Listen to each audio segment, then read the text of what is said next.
What up, world, and thank you for joining me for the second episode of the New Leaves podcast series. Today, we are interviewing Marilynn, who is currently hosting climate cafes within Brooklyn, New York. These events are intended to be a safe space where individuals can have open discussions about the impacts that climate change has on both the environment and our mental well-being. Now, there's so much information in this episode about how someone can engage their community and bring awareness to the effects that climate change has. So without further ado, let's get to the podcast. Hello, Marilynn. Hello, Josh. Thank you very much for joining me here in Central Park today. Well, thank you for having me. Recording this second episode of this podcast, this eco-friendly podcast series. Very excited to have you here as a guest. Well, very honored to have been invited. And also the beautiful place we're in today. So yes, Central Park has a lot of hidden areas like this that are very unique and very, like you said, very beautiful. Yeah, I love discovering new things every day. This is kind of like one of your first times in Central Park too? So not Central Park, but this area of Central Park. Okay. So I've never been here before, so I love the fact that I just discovered this today. Right. So which areas of Central Park have you been to? I've been more around the south area, Okay. Columbus Circle. Okay. More on probably the west side. But Central Park is huge, so I mean. Yeah, for sure. But yeah. Sure. But it's always good to know there's always more things you didn't know about and that you can discover. Did you know there's a zoo In Central Park? in Central Park? Really? I believe so, yeah. What? No, I didn't know. Yeah. The New Yorker me's like, oh no. That's all right. Anyways, so you and we met at your climate cafe hosted at the Brooklyn Library, right? The public library? Yes, Brooklyn Public Library. Okay. In Central Arms Plaza. Yes. Mm-hmm. So having those types of discussions, hosting those types of events, I personally view as being very critical in today's day and age, as being like a platform to engage the community in those types of topics and to bring more public awareness. So just on behalf of myself and all the eco nerds out there, thank you for taking the time to do that. I wanted to ask you a few questions about that event. First being, what inspires you to host those types of events? Well, I'll have to go back to the fact that for the last year and a half or so, I've been going to a lot of UN events. So last year I was at the UN Water Conference, which was a conference that hadn't happened for 40 years. I was at the EcoSoc Youth Conference talking about, related to what youth is doing and the implications of working with youth in different global issues. I had the opportunity of being in the STI Forum, Science, Technology and Innovation Forum, which I'm actually going to be there this week, Thursday and Friday. We're actually going to be talking about climate change and AI. Okay. I also was last year in the High Level Political Forum, where I had the chance of speaking at the General Assembly, which was really a great honor and, yes, amazing experience, and also scary. And even at the SDG Week Summit in September. Okay. And this is related to the Sustainable Development Goals that were set in 2015 that are set to be hopefully achieved by 2030, and it really was about where are we at. And one of the things that, one of the slogans that is repeated a lot in these events is think global, act local. So yes, I've been going to these events, networking, finding out about what's the top conversation on all these different global issues. But after a while, you realize, well, you think you'd go to change the world and solve the problems at the UN, but that's not what really happens. What happens is that you change things at the grassroots level. So I was just, wondering, I really want to be doing something locally, at least a little seed or something I can do to contribute, because if not, I'm just going and lobbying and talking, and I just, I really wanted to embody think global, think global, act local. So through youth climate training that I had last year, also I found out about an organization called Force of Nature. Okay. And what they work in is converting climate anxiety into action. And one of the things they promote are climate cafes. Okay. So last year for COP28, that started the last week of November, they hosted like a global climate activation day where they were actually funding a few things for people to host climate cafes all over the world. So that's where I started.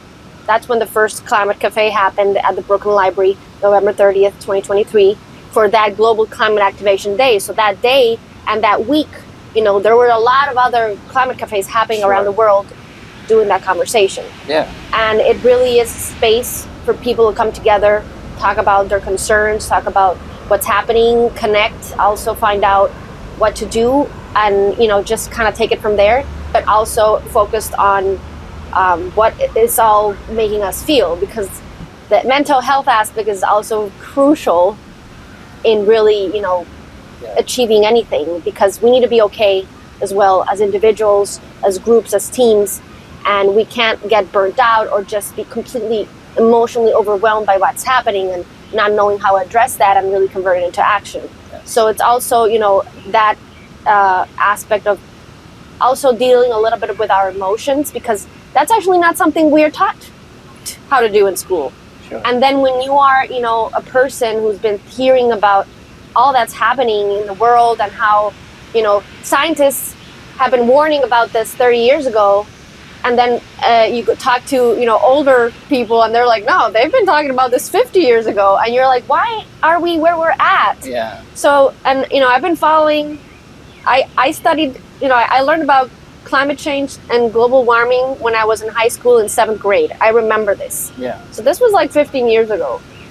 And I haven't seen that much of a big change. And now if you talk to, people who are older, they, it's been even longer for them. And now if you are, let's say a young person, an adolescent, or even a child, realizing how we're coming to this brink where we really need to, now it's not over there, it's not the scientists, saying their things. Now it's really here at our doorstep. It's really here knocking our door.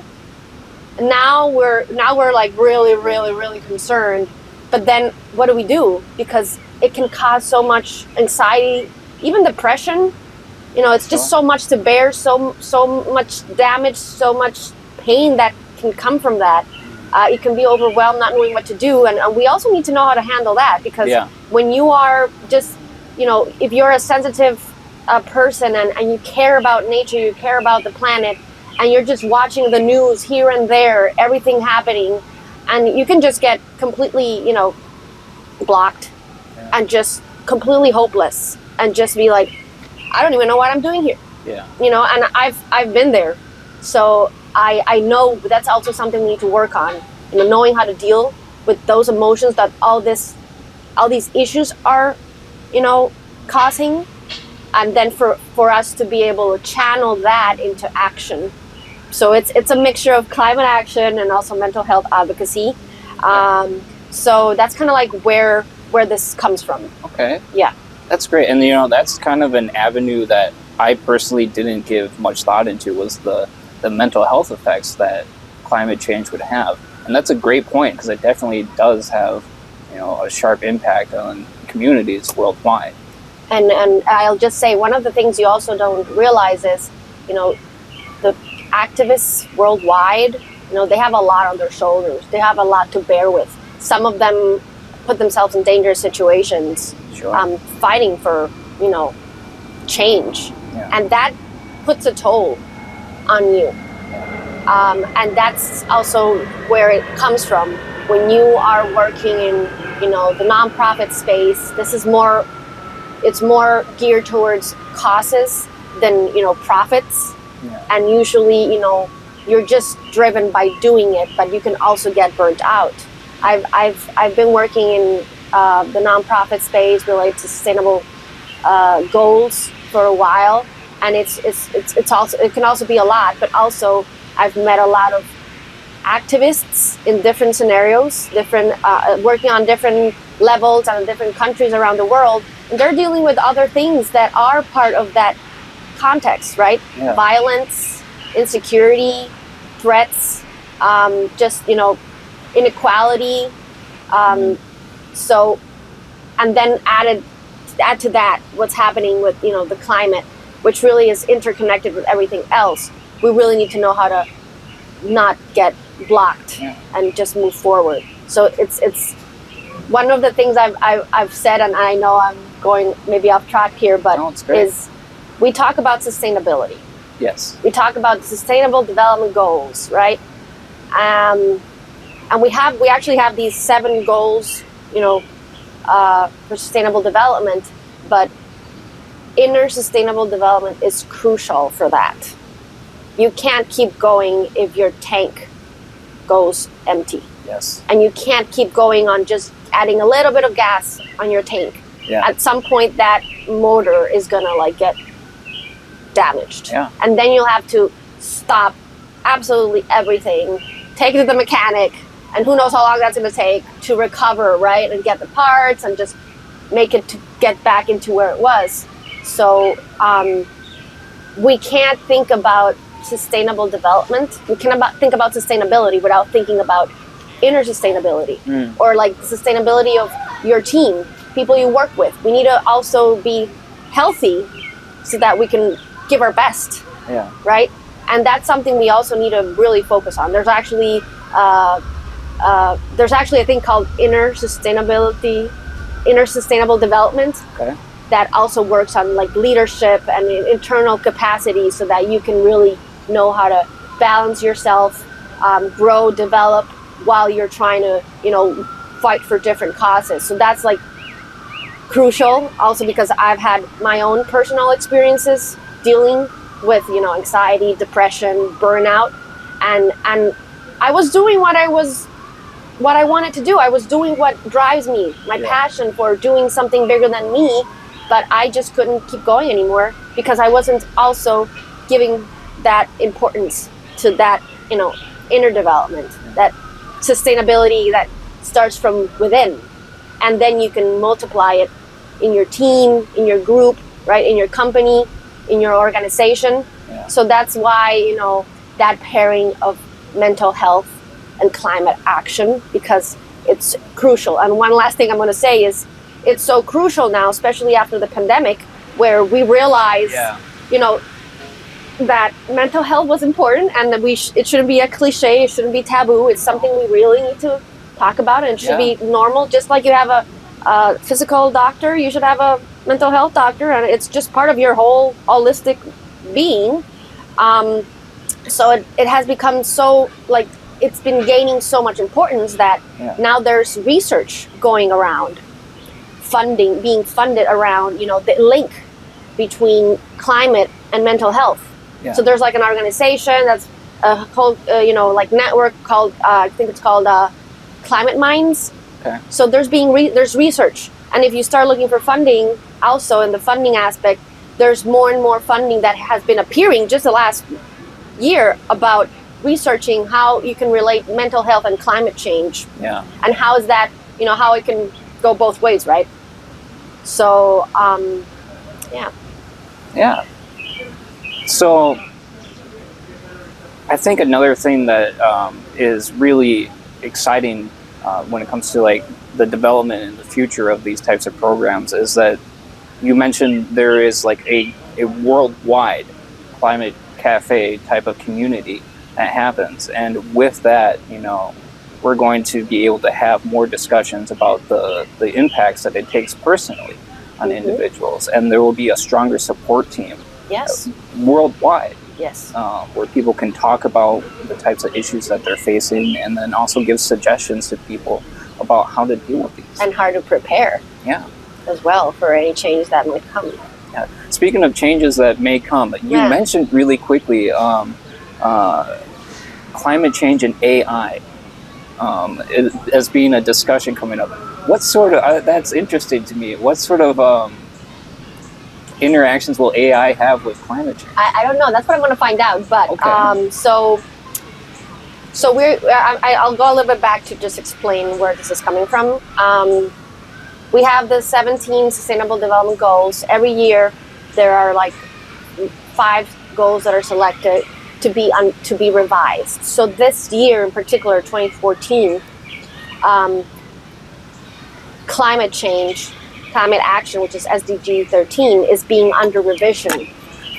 So in all these events that are happening at the UN on different lenses and scopes, these are being talked about specifically. Yeah. So there's an event coming up this Thursday, May 9th and 10th at the UN called the Science, Technology and Innovation Forum. And so they're going to be talking about climate change, climate action.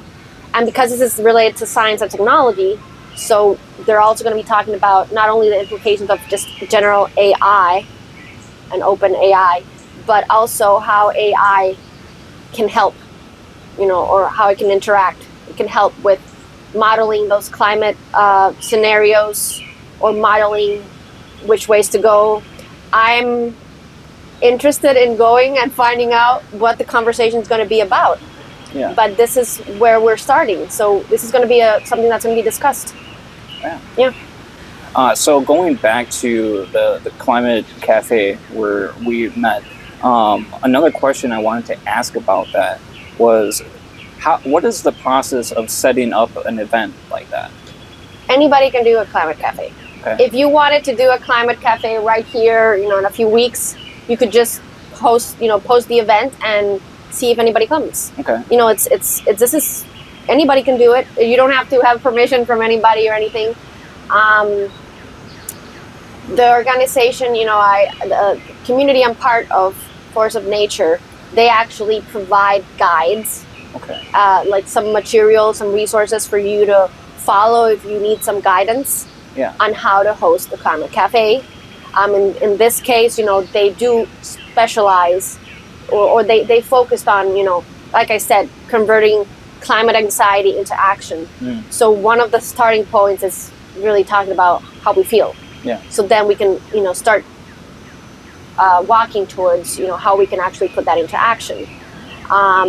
But anybody can do a Climate Cafe. There's climate cafes all over the place. If you Google climate cafes or go into Eventbrite, you'll find a lot of climate cafes. Yes. And they might have different topics. Maybe it's just, academic. Maybe it's just, it's really, the name is not patented. Or it's not taken. Okay. Climate Cafe per se, the name is not taken. Yeah. So anybody can do a climate cafe.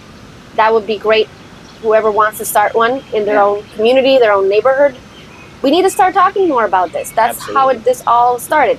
If you want to have some resources, there's resources as well. And they're all open, they're all free. And you can download them. In this case, Force of Nature. This is a UK organization, and they have resources that I've used in our Climate Cafe. Many of the activities we did, those are activities that they provide. Oh, I see. Yes. So it's not like I invented everything. No, I've taken from their resources, and they have many more. Yeah. And they're creating more and sharing more. So it's all there for us to use. And then what you really need to do is set a date, find a place, and then share it. And nowadays it's so easy to create an Eventbrite link, or just share it on any social media, have people register on any kind of form, and then you can just host it. Okay. And you're just there providing the space. Awesome. Yeah. So when it comes to doing it at the library, was there like a fee involved with that, or they allow you to do it for free? So I don't know about libraries here in Manhattan. Right.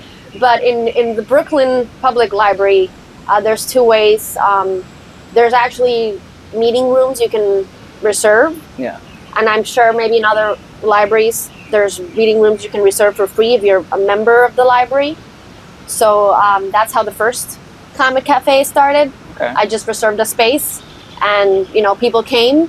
But I also had talked to this library staff, and they were interested in knowing how that went. And when they saw that first Climate Cafe went well, and people were interested. We had a lot of people coming, and a lot of people signed up. I talked to them more about maybe putting it in the schedule, having a bigger space, and that's where the library staff of Brooklyn Public Library supported me in actually reserving a bigger space and putting those Climate Cafe sessions in their general programming. Yeah. So, and hopefully, this can become maybe the starting point of something bigger. Yeah. We've been giving these Climate Cafes like every 2 or 3 months. But hopefully, we can find some funding to make it, more constant, make a bigger program where we can, connect more. Yeah. Because the library is a center of knowledge after all, right? Yes, absolutely. So why not have something more permanent going on related to this topic? But as I say, like, you can reserve a space. You can do it right here if you want it. Yeah. I mean, I would love to do a Climate Cafe here. Yeah, no, this is a beautiful location. Yes, definitely it really give people inspiration to want to get involved and engage with outdoor areas. I think it would be awesome to do one here. Yeah. Yeah, so maybe we can host it with the New Leaves. Let's do it.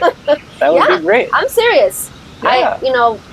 We were talking about going back to nature, right? Reconnecting to nature. Yes. And this is really, what we're talking about here. In the end, this right tree here, this is what provides, that climate regulation.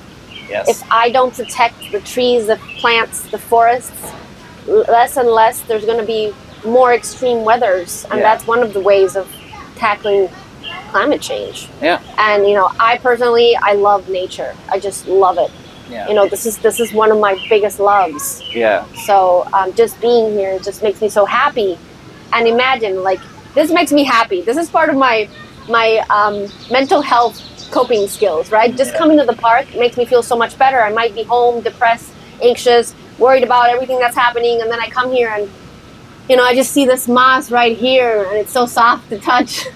That's also part of our well-being. Sure. And we need to reconnect with that, because this is what helps us be here, and protecting this is how we also protect the planet. So it's like, anyway, I could go on because this is gold. I love nature. I just really love it. I'm right there with you.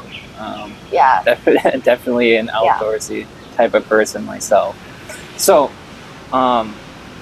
so long as we're on the topic of topics that we covered during your Climate Cafe, one of the things that we covered and kind of got into, I wouldn't say necessarily a debate, but an opportunity for people to share contrasting views on, was recycling, and particularly the use of single-use plastics. Yeah.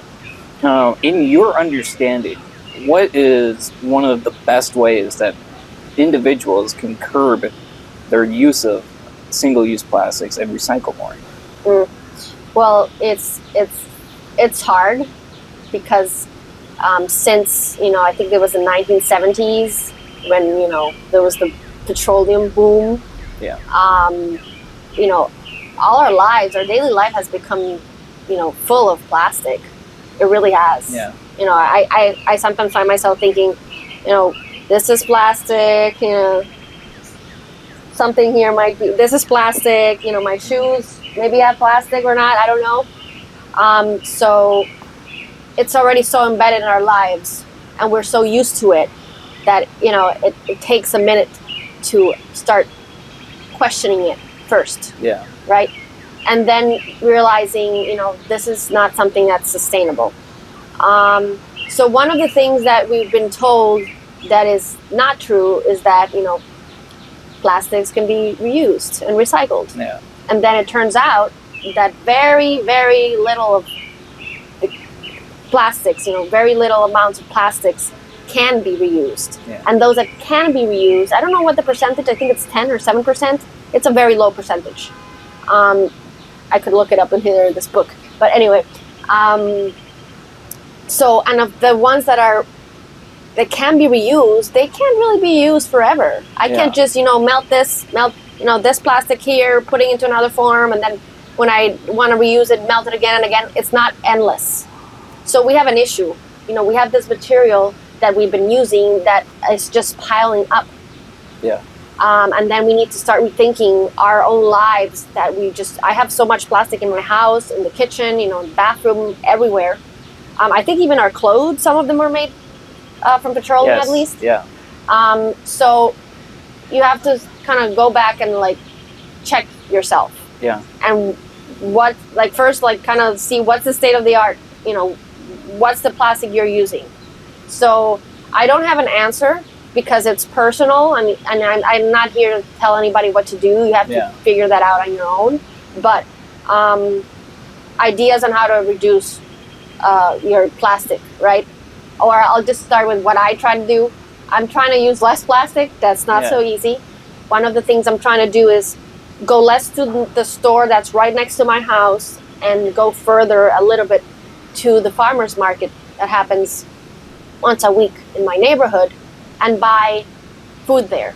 Yeah. So this food is not going to come in, plastic containers and plastic wrap and all these things. It's going to be less. I'm definitely separating. That's for sure. I'm not trying to mix all my garbage, my inorganics and organics, because when you do separate at least the organics, that's something that really ends up coming back to nature. Yeah. Right. There's a lot of ways, but it's a little bit more complex, I would say. You'd have to start really monitoring what you're using. One of the things I'm also trying to do is trying to not order food that comes in plastics. I was happy to hear that there's a new law coming out that is going to be asking restaurants that do takeout to not pack the food in plastic containers, but perhaps carton. Carton is something that can easily decompose and go back to the earth, but plastic isn't. Right. So start to look up those little ways. There's more ways I'm not sure about. I'll just mention this book that I found in the library, and I decided to get it. And this is like a handbook of climate actions, so you can just see what you can try to do. Let's see if I can find one that's avoid microplastics. Okay, page 98. This is just here looking at this 98. One moment. Take all the moments you need. There's no rush. No, I read the 98. Why is it page 98? Oh, now I see. Okay, there we go. While you look for So avoid microplastics, So this talks about microplastics. I mean, I'm not going to bore you with going into this, but like, for example, sources of microplastics: synthetic textiles, tires, city dust, personal care products, marine coatings, road markings, plastic pellets. So it kind of gives you like an overview of, what are we talking about, and then where it's coming from, and what things you could do, what is in your choice. What I do want to highlight is, in general, when it comes to climate action, there are a lot of actions you can do. And just like this book, there's a lot of websites, a lot of platforms that have identified different actions or different things that need to be done. There is not one sole solution. There's many little solutions, and you can check that, find out about it. You don't have to do the research on, oh my God, what's microplastic? Let's go in and Google it. No, there's places like this book that already did the work for you. Now you just have to go read it. And I'll provide all these links and maybe more if I find. Yeah, please do. But then you can really select what can you do. Because I might not be able to, do something that you're doing. Maybe it might not be in my power right now, depending on my own context. But maybe there's something I can do, So you can find what you can do to reduce the plastics. But yes, there are ways, and promoting less use of plastic. Instead of getting plastic containers for the kitchen, get glass. So look for other alternatives. They do exist. Maybe they're not so widely known or widely available in the store, but they are. And one last thing that I just remembered, So I've been trying to find the laundry detergent that is most environmentally friendly. Yes. Because it turns out that the liquid detergent that we use that comes in a plastic container, that's actually not recyclable or reusable. So like, think about all the plastic containers that you're using for, everybody needs to do laundry, so we're not going to avoid that one. So now I've been trying to look for, alternatives. There's an alternative that is just like a sheet of a sheet that you use that is the soap, and you just put it in the washing machine. Yeah. Or I just saw the other day that I was so happy about. They had a container made of carton. So Yeah. it's not plastic, it's carton.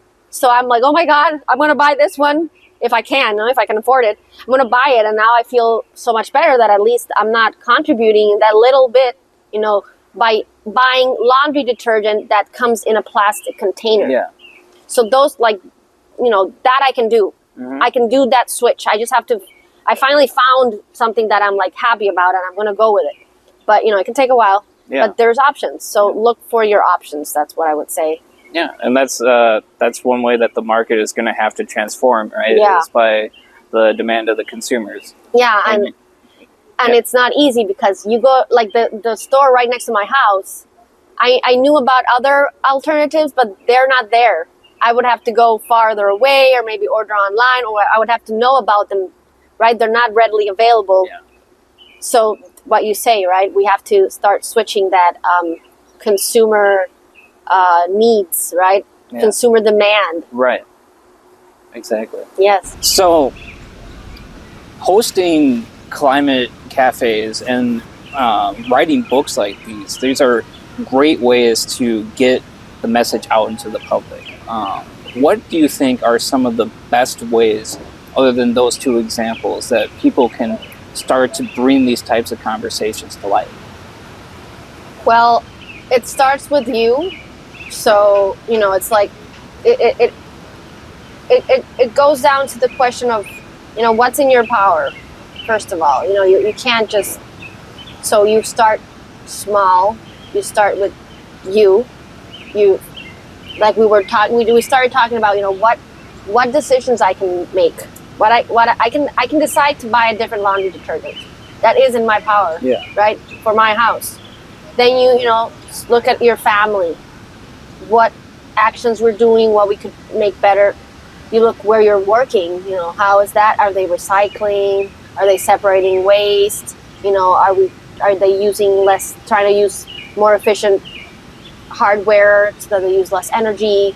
So you have to start where you live. That's why think global, act local, because that's really where the power that we have. Yeah. In your neighborhood, in your building, right?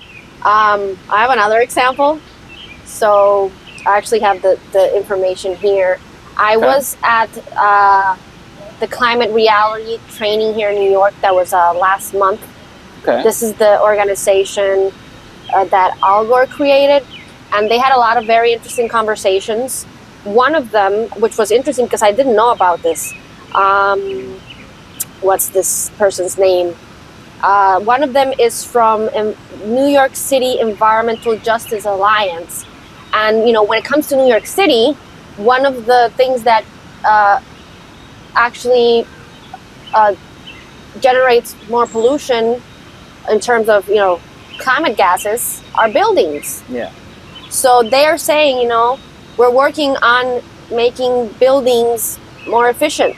And one of the things you can do is, go ask your own building manager, okay, where are we at with this? Because this is coming. There's going to be there's laws that are coming in this sense. We need to have buildings be more energy efficient so that they pollute less. And that's where I'm living, right? Yeah. I don't know if you've seen, there's like this little sign that's like ABC, like energy efficiency something. Sure. It's usually posted outside of the building somewhere.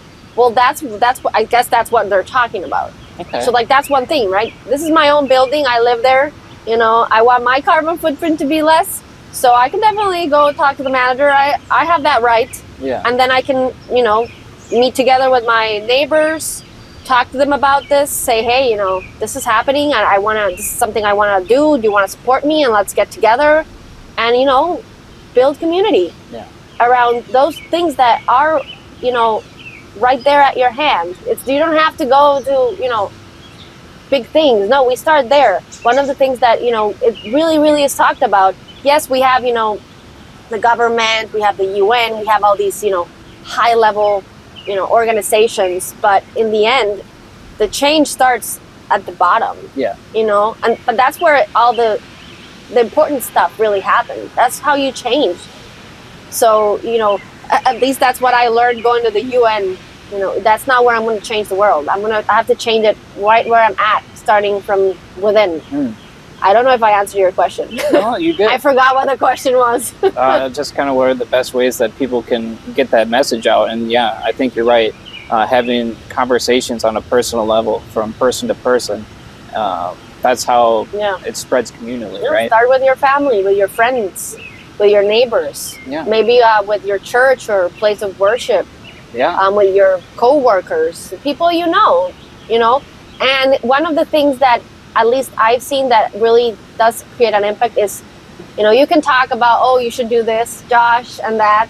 But if you see me doing it, if you come to my house and go to do laundry with me, and you see that I'm using something different and it works, you're like, I might just try that. Right? So if you lead by example, start there, right? If you start it, it works for you. You can show, people can see that it's working for you, that it's a possibility. It's not something that's far off. Then that's how change starts to happen. Absolutely, I agree. So, not just being an accomplished individual when it comes to climate activism here in New York, you are also a rather well-traveled individual. Being originally from Colombia. Which part of Colombia? Cali. And then also studying abroad in Spain as well. Can you just explain to us what are some of the most pressing ecological, environmental issues that you see in Colombia? Okay, where do I start? So my home country is a beautiful country that has a very wide range of biodiversity. We have forests, we have mountains, we have deserts, and so we have all these thermic levels where different things can grow. So there's so much diversity. Part of the country has a part of the Amazon rainforest. We have another part of the country called the Chocó, which today is now it's labeled as the most rainiest. How do you say that in English? Yeah, the most rainiest forest in the world. Okay. There used to be another one, the first one, but that was in Asia, but it got teared down, and now we became the first. Okay. Which is, in this case, I'm not that proud of being the first because that's not a good thing, right? So, the landscape is beautiful. It's just beautiful. But we have a lot of environmental issues. We have a lot of contamination. One of the things that's been happening is deforestation. Curiously, especially after the peace processes that happened in Colombia, and the disabling of the guerrillas there. There's been even more and more deforestation in the places where they used to be and nobody would go, and now everybody's just going and deforesting because we are living in a capitalist economy, right? Sure. And that's productivity and profit is what drives these actions. We also have a lot of contamination from mining, carbon mining, gold mining, metal mining, and that really is affecting our ecosystems a lot, not just the forests, the rivers, and also the health of the people who depend on those waters, or who depend on the animals who live there. So just to give an example, one of the projects I was actually working on as a research assistant back in Cali was assessing the state of mercury contamination from gold mining in an African descendant community that was being affected. Their children were being born with malformations. Okay. And they didn't know what was happening, and they needed the data to start to really, push in relation to their public policies, right? So they contacted the university to help figure out what's going on, right? We need the data before we can actually go and do all the, the policy processes. And we were researching, if the water was contaminated, if their water resources, if the fish they were eating was contaminated, because this was a fishing community as well. We were also testing the air. We were also testing the soil. We were testing them. Yeah. So we were testing them and finding out that there was mercury here. And mercury is it's a bad metal. Yeah. It's a heavy metal. It causes deformations and especially in brain development. So imagine. So this is an issue, right? And this comes from the world's consumer demand for gold. Yes. And because mercury, in this case, mercury is an element that allows for gold to be separated from the ore it comes in when you mine it. Okay. So it's it really helps to separate it. There's other ways, but this is so easy. It's used, but it's not. It's toxic. Yeah. So this was one of the issues I saw firsthand, and then I try to see the bigger issue. There's another organization that I know about called Conservation X Labs, that has I'm not sure if I remember the name correctly, but Grand Mining Challenge. The point is it has a challenge that in which it's a program that supports entrepreneurs developing technologies to assess the issues with gold mining. Yeah. Developing technologies to. So you were saying that birds here seem to have a lot to say, right? Yes, the birds are interacting with us. Yes. And there has been a chipmunk going up and down as well. Oh my gosh, I didn't see it. See, they have a lot to say. They really do.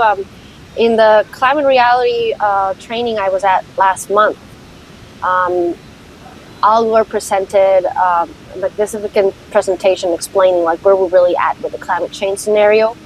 And there was a video that he showed that was heartbreaking. Yeah. It was this video of, this machine, what's it called? How they used to dig up stuff. What's it called? A bulldozer? Yeah. It was a bulldozer, right next to a forest. So you could see trees, but then you could see a place that didn't have any trees. I'm guessing this is somewhere in the Amazon or maybe somewhere Africa or Asia. And then you see this orangutan coming out of the forest, swinging on the bulldozer, because it had, there was this, I don't know, I'm explaining it really wrong, but swing on the bulldozer, wanting to hit it. Mm. And then he fell down, and of course then they captured him, and I guess they took him to a reserve or something, but it was animals know. Yeah. They know it's not, and that was just wow, this is not easy. It's heartbreaking. Absolutely. They were destroying his home. Yeah. And he was coming out, or she was coming out to, fight the bulldozer. Of course, wasn't going to be able to do it, but the orangutan knew. Yeah. And so these birds and the chipmunk, they know what we're talking about. They know more than us, right? Yeah. They're more connected to the source of nature than we are, and they know Absolutely. something's happening. So we were on the topic of the effects of mining and pollution in Colombia. Kind of forgot where we were at with it, but Yes. So we were talking about what environmental issues there are in Colombia. So one of them is, pollution of water sources and the environment in general with metals, heavy metals, and contaminants. Yes. One of them, for example, coming from gold mining. And I was talking about knowing a little bit more about the issues in terms of gold mining and, metal contamination, but also where it's coming from this other organization that I was mentioning, Conservation X Labs, who has a program to support entrepreneurs or startups that focus on solutions to address the mining issue. And in part of this network, there was a network about environmentally friendly gold, but also understanding what the issues are. So we were talking about consumer demand. Yeah. So the reason why these people in this community I worked with, the reason their children were being born with malformations isn't originating there. It's originating all around the world where there's consumers, buying gold, and we don't know, and they don't know where this gold is coming from. They don't know what damage the sourcing this gold is causing those communities. I might have gold right in here. I don't know. I think the internal. I think this has gold inside, right? Is, yeah. Where is that gold coming from? Yeah. Is that gold, damaging the forests and contaminating the waters? To source it and contaminating the waters where I come from and causing these health issues. Those are the issues. Those are the questions we need to start asking ourselves, right? So really, it's power of consumer demand, right? And also asking yourself, okay, everything we're using, everything we're buying. Like, I know it's very hard because there's so many things, but you can start with at least one. But where is it coming from? Yeah. And it's not easy. It's quite heartbreaking to realize, the people there are just using mercury because they don't really have any other ways of sustainment, and that's just a way of living they have available for them. They don't have any other opportunities. Yeah. And it's the easiest way, and they do that so that they can have the bread or the food they eat that day. And because they're such they pay so well for gold, they're doing this. Yeah. Right? But they're paying so well for gold because there's a demand elsewhere. Yeah. But we're not ensuring that whole process is actually environmentally friendly, but also human friendly. So that's, kind of like the story of stuff, where everything we use, the materials, the things we use come from. This is also another thing I'll share. It's it talks about asking where all these things that we use come from, right? And how we need more awareness, more consciousness of even creating products from the conception of them, from the design of them, so that they are sustainable. Yeah. Not so that they're just disposable. Of course, making things that are disposable is very good for the economy because it makes people have to keep buying them. Yes. But then we have a stack full of, a mountain of waste, or we have, microplastics in the ocean, and we have turtles dying because they are full of plastics inside. Yeah. Or now we have microplastics now, so it's affecting our health. Yeah. So, like, I guess in all what we're discussing, the invitation is to try to be more critical, to ask more, but also broaden your view and try to see the interlinkages that exist between, all these environmental issues and climate change. The climate scenario situation is just the same. it's all interlinked, intertwined. You need to understand, kind of like that, how the system is working, why it's, encouraging things that are harmful for the environment that sustains us and therefore harmful for us. So, yeah, that's an invitation in that sense. Yeah, and I think it's an inarguable fact that there is definitely that dark side to capitalism, right? Where we have these amazing products, these tremendous conveniences, but they always seem to come at some sort of environmental cost. And again, with public education being one of our best allies in making substantial change, only when we tell the truth about what is going on is when we're going to be able to get people to get emotionally involved, to make those types of truly dramatic changes, right? The big changes that are required to make, perhaps eco-friendly gold or environmentally sustainable products in general.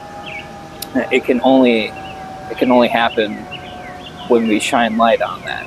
Right? Yeah, and the whole supply chain of any product needs to be taken into account, right? And perhaps, that's the reason why Al Gore named his documentary An Inconvenient Truth, because, it really is inconvenient, right? We have all these comforts. Yeah. But they come with a price. And there's going to be a price one way or the other. I was taking my phone out because I was researching while I was coming on the train here, what daily products come from petroleum. All sorts of things. Polyresins are and where is the photo I took? There we go. And it's my glasses, definitely. Yeah. Trash bags, bandages. Wow, candles too? Yeah. Oh my gosh. Cosmetics, dentures, carpets, shower curtains. So yeah, I gotta change my shower curtain. I just have to figure out what alternative I have. Toys, insecticides, tires, Yeah. So that there's a lot of things that we use. Contact lenses, and some things, I just wonder. Some things we might not be able to replace. Yeah. I don't know. So it's one thing I've been thinking is, it's not a matter of just stopping, fossil fuel companies. Yeah. But of course, we do need to reduce. But I guess maybe finding some kind of, middle ground, because I wonder if all of these can be replaced or not. Yeah. And if they can't, we really need to cherish them. And, this is something that came from millions and millions of years of dead animals and plants. It's not going to come back. So yeah. I just wonder, I get worried when the world is polarized, when it's this or that, and we're not really talking about that conversation in between. Because, if we stopped, we need to really reduce our use of fossil fuel products. But if we actually stop them right now, that would mean you can't do the podcast, right? Yeah. That would mean I really can't change my glasses ever again. I wouldn't mind because I really like them, but that would mean there are implications. Yes, we need to stop. We need to reduce as much as we can, but we also need to start talking about what are the implications of stopping that, or what's going to be the plan to do that transition. Yeah. What we're going to replace with what? Because if not, it's we're not talking about things that are important. We went through a pandemic. Where do face masks come from? Yeah. So if there is no more face mask production, what are we going to do health-wise? And because everything is so interrelated, we need to really think about how that really works. Yeah. There are going to be changes. We're going to have to make sacrifices, I would say, but they have to be sacrifices that we decide to do. Yeah. Because it's either, okay, I have to change certain things, and because it's like you say, it comes with a cost. Our comfort comes with a cost. Yeah. So I feel like we need to start having those more deep conversations about how are we going to do that transition. We're not talking, and this is not just, materials, like for example, energy transition. We're trying to transition from fossil fuel, like for cars and machines and, to electrification, energy, right? Solar energy. But what's going to happen? What are the implications of that? Where are the tires going to come from for those cars that we're going to be doing? Where is the lithium going to be coming for all those batteries? All the new batteries we need for the new electric cars, and all the electric wiring for the whole, there is an implication, and we need to understand what those are and how we can find a middle ground considering all the options that we have. Right? It's not, I don't believe it's like so this or that. Because I wonder, like, so many things that we use that are plastic in the hospitals. So many things that, the face masks, like when you're put under oxygen, that's also plastic. So what if they couldn't produce more of those? Then what are we going to do? Or is there an option for doing? We have to rethink all the materials we're using. Yeah. Right. So it's more complicated because everything's so interconnected. Yeah. And there are discussions we need to start having, right? So how much can I reduce in plastic? Try to reduce as much as we can. But maybe some things will be needed, right? Yeah. And that's where the plastics that we do have, they really need to be, cherished, because they're not coming back. I don't know how we're going to do that. Yeah. And that's not what we're talking about. We're just talking about no more fossil fuels or just electrifying. And we're not talking about what this means, because if we don't talk about what it means, changes will come and you won't have a choice or any say in the decision. Yeah. And that's very different. Then we'll start having, inequality issues. We'll start having, I wasn't asked and now I'm being imposed this, and that's going against my own rights. Yeah. So we need to start having even deeper conversations about this, right? How that transition is going to happen. Because we do need to go back to nature, and we do need to go back to materials that go with nature, that just like nature, they are part of the natural cycle. They're decomposed, they're produced, and then they can go back to nature. Yeah. So I forgot what we were talking about. That's exactly.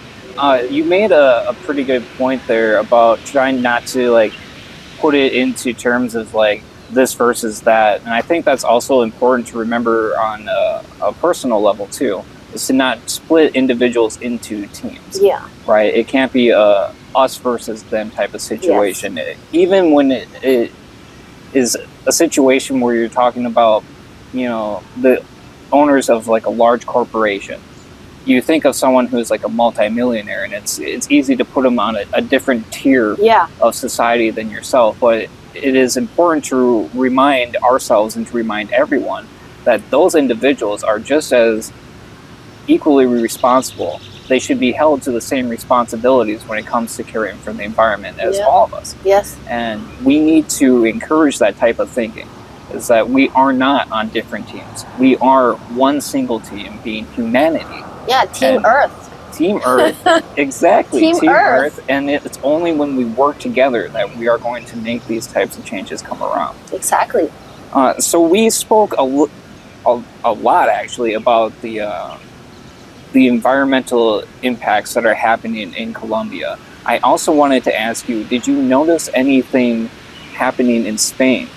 What was their kind of main focus when it comes to environmentalism? I only lived there for a year doing a master's in biotechnology, but I had the opportunity of doing research with microalgae Okay. in soils and rivers that was under a bigger research related to the effects of climate change in, the Iberian Peninsula. Because it turns out, Spain per se is also one of those countries that's going to be highly affected by climate change. Yeah. And, we were doing a research on what's the effect of increasing temperatures on the growth of microalgae. And I mean, the results were just so obvious, but we knew it was going to happen. I just saw it, in my tests. So, they have that issue, right? Yeah. There's some areas that because of their particular geography are definitely much more affected. Yeah. And yes, the data, from a research point of view, it just showed, if we have primary producers in the ecosystem being affected so obviously by increasing temperatures, then everything else that, that is supported by that is definitely going to be affected. So that's what the research said. It was, I could see it in my test tubes. Yeah. And then that was going to eventually be published in a scientific magazine. And then I would wonder while I'm in the lab, so is that it, right? That's where the importance of, connecting science with society and policy comes into play. Yeah. Because, science sees all these things, and I'm just talking from my perspective, but then what are we doing about it? Yeah. Right? So in a way that was also, I remember being in the lab, seeing this and testing different things, and just wondering, well, so my final product is going to be an article that's just going to add to all the other thousands of articles that are just showing that climate change and increasing temperatures are going to be a problem. But then what? That's it. That's where all my studies, that's it. And I just was wondering, this there needs to be something more. I just felt that was not enough, right? Yeah. That was not enough. And now I'm still trying to figure out how to do more, to go that step further into doing, acting on it. Is that in part what brought you to New York City? No. No? No, I actually didn't come to New York City purposely. Oh, okay. Yes, I'm not a city person. Yeah. I'm a countryside person. Okay. This is not exactly my comfort zone. Yeah. I'm not my habitat is more being in nature. I grew up outside of the cities, close to a big city, but outside. Yeah. So, I would wake up every morning and hear so many birds. I would hear owls at night. Yeah. And that was just my daily life. And coming to live here in New York was quite different. I'm not used to the sirens and the loud noises and the traffic and then no birds. Here at least I hear so many birds and it just makes me so happy. I came to New York because I got a job for an organization called Engineering for Change that works training engineers and other professionals around the world to work in sustainable development. Yeah. So they have projects, in a lot of fields. For starting, and this is another link I want to share. Okay. This organization has a solutions library of more than 1,000 technologies. They had 1,000 when I left, so now they have more. Worldwide technologies for water, for agriculture, for energy, for construction, for education, many more. Okay. So this is like a database where you can actually filter out what region you're in. I'm looking for I need to purify my water and I don't know what to do. And I'm in this region. I can go look there and see if I find a water filter that's already been developed that is being, distributed in my region, and, or I can use it to maybe figure and design one. So, we talk about, well, what solutions are there for different issues? Well, that's a solutions library that I would highly recommend. And, that's one of the things they have. They also have a lot of other projects in relation to water, agriculture, working with different organizations around the world to advance in specific projects. There was cool projects that I knew about. There was a project optimizing drones to help with reforestation of mangroves. Okay. So they would use drones to go to these places that were really difficult to access. Yeah. And have a drone that is specialized in dropping the mangrove seeds. Wow. And that was so it's technology with conservation. There's another cool project that the fellows would work in that had to do with helping to reforest coral reefs. So they had also another type of technology that was being developed and tested to help with this, right? So technology it's a tool. We can use it. Yeah. We just need to know how to use it for good. Yeah. Right? And there's a lot of very cool solutions out there. Or sometimes they're just simple because they needed to do something that wasn't exactly technical, but more on the behavioral side. Yeah.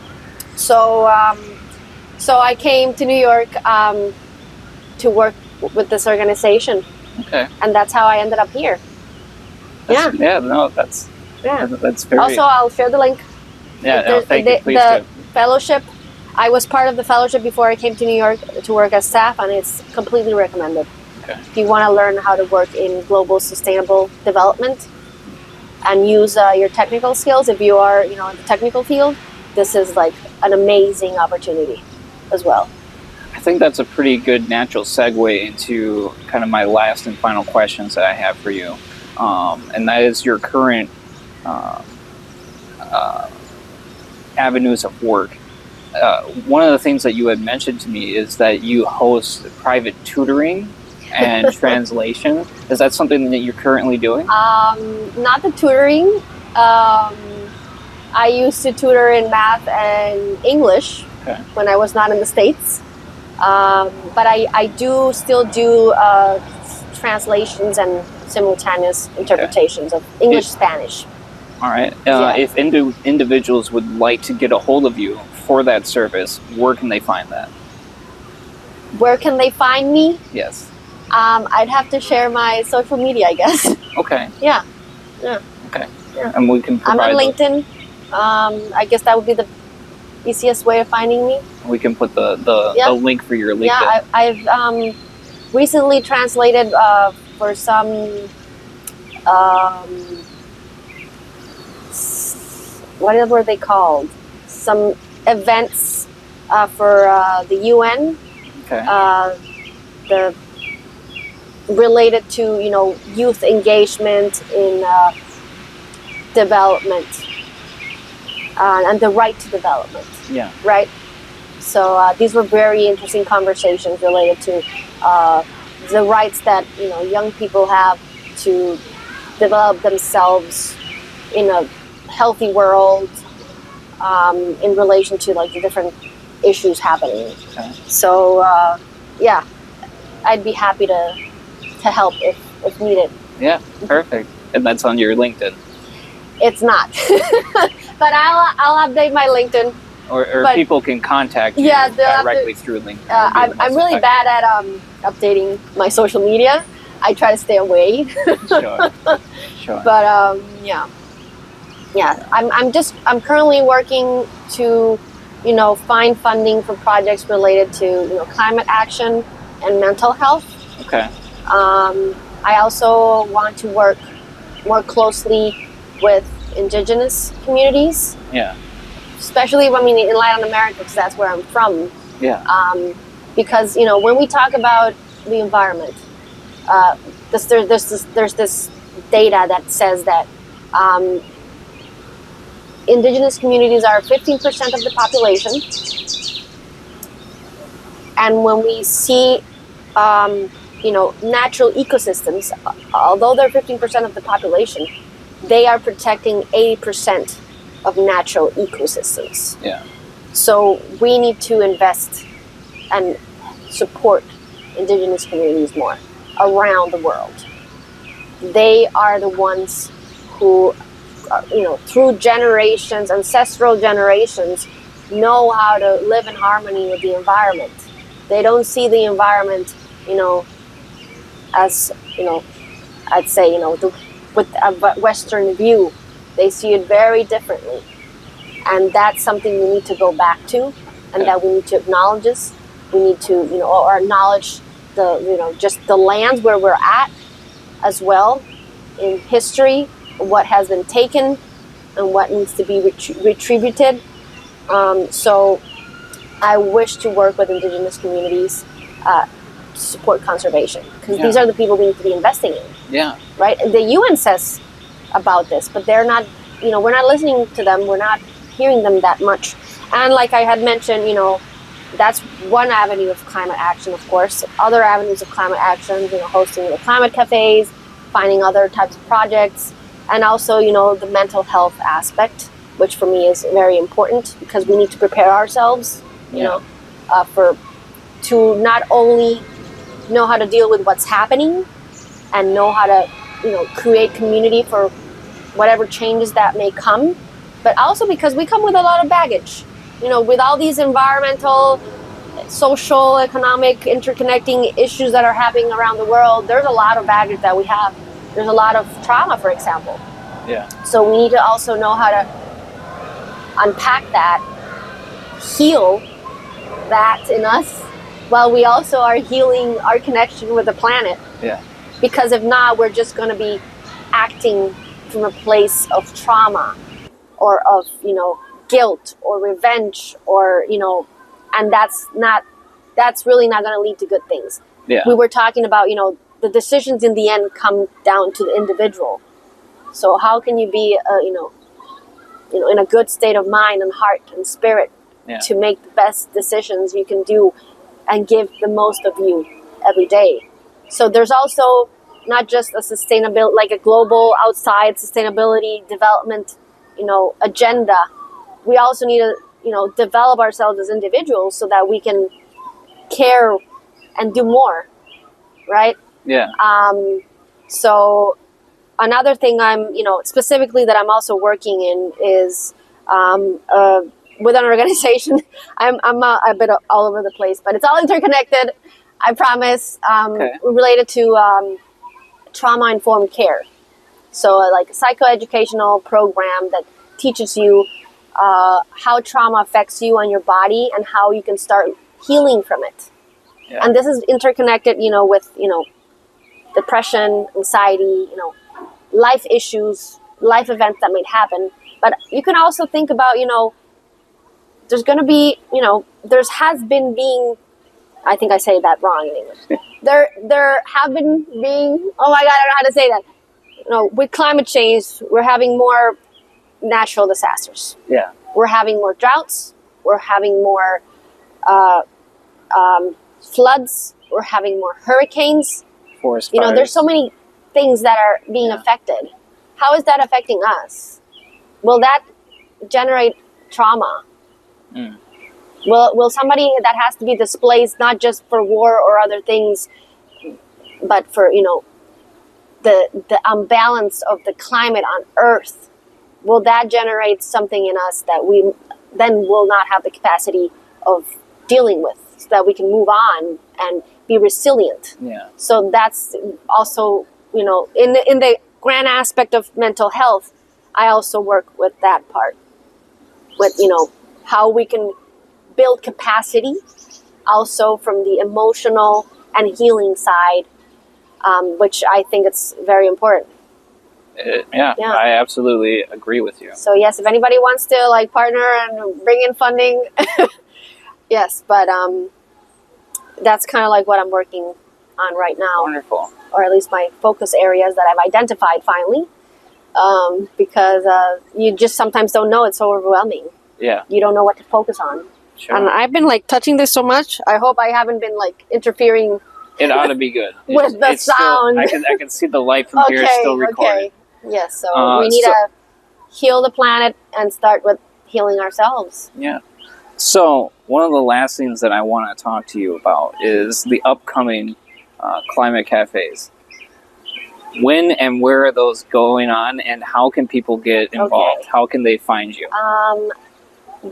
This is not on the schedule, but originally there's another climate cafe at the Brooklyn Public Library happening in July. I think it's the 24th of July. But I'm thinking of having one in June. Okay. We have World Environment Day on June 5th. So this would be a good time to get together as well to talk about these discussions. So I'm planning to have one that day as well. Okay. I was thinking of doing it, in the Brooklyn Public Library, but we could do it right here if, New Leaves wants to get together. I would love to help you be successful with that. Yeah. And in honor of World Environment Day, I think we should do a climate cafe and talk about our connection with nature and the environment. Yeah. And also because that's previous to some events happening, like the High Level Political Forum in July, where they're going to be revising, climate action as one of the sustainability goals. Yeah. It's good to see how we can connect more and maybe do more. Yeah. Or see what's happening. There's a lot of things happening, a lot of amazing people doing amazing things, but the idea is to, connect, see what's doing that, and each person can choose, I have time for this and I would like to go to this, so I'm going to contribute my, part doing this. Okay. So, yeah. And the plan would be to host the tickets again on Eventbrite? Yeah. Okay. Yeah, we can do that. Yeah, technology is very easy in that sense, yeah. I think that's a wonderful goal. And again, I would love to help you be successful with that. I would love to be a part of that experience. Well, it really is a space. I'm really not doing much. I'm just providing a space for people to come. Yeah. And I wonder sometimes, is that enough? But then I hear things like what you say, that, you liked going and being able to discuss these things, hearing other people. Yeah. I mean, sometimes the most simplest things can, help. Yeah. Right?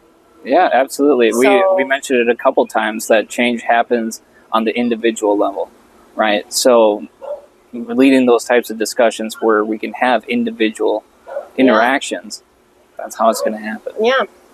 All right, Marilynn. Well, thank you so very much for giving us a plethora of information about the knowledge that you have about the ecosystem, environmental impacts across the world, South America, the United States, and in Europe. It has been such a huge pleasure talking with you today, thank you and for I having really me, appreciate it. Yeah, I just, I think we should act from love. That's why the idea of going back to nature, this is our source. This is what provides, from an origin point of view, nature provided the conditions for us to then, appear on the planet as humans, and we can't disconnect from something that's so much part of us. Yeah. But then also, we need to know our boundaries. We need to know our limits. We need to know what we need to work on. We need to know what we can do.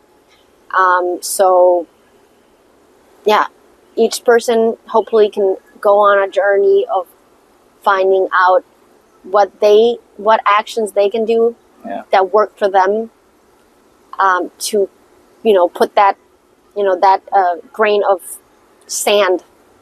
And if we all do that, and connect, I mean, we can create hope. And act with love. Yes, but we need to act. We need to come from a place of love.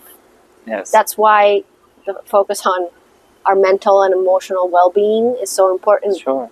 Because if I'm coming from a place of anger, I'm not sure the effect is going to be the same. But if we fight for what we love, I think it's going to make a difference. Yeah, absolutely. I think that's a wonderful closing statement. Come from a place of love. Yeah. Again, thank you so very much, Marilyn. Thank you for having me, Josh. All right.